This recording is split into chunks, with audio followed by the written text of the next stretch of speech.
How Signal makes money. The Signal app is a messaging application that has 105 million total downloads and 40 million monthly active users as of January 2021. The Signal app came into the limelight after the change in WhatsApp privacy policy in January 2021. But you will be surprised to know that it has not any revenue model. As of now, Signal runs entirely on donation.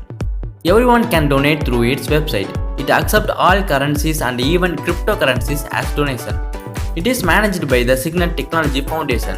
It is a non-profit organization founded by WhatsApp co-founder Brian Acton and Moxie Marlin Spike. Acton left WhatsApp in September 2017 to start this foundation after a dispute with Facebook regarding the monetization of WhatsApp. Acton invested $50 million in this foundation and he is currently a board member of the Signal Foundation. Signal has promised to not be yet another sellout. Signal has been structured as a non-profit, which means it can never be owned or bought by anyone. Thank you and subscribe for more videos.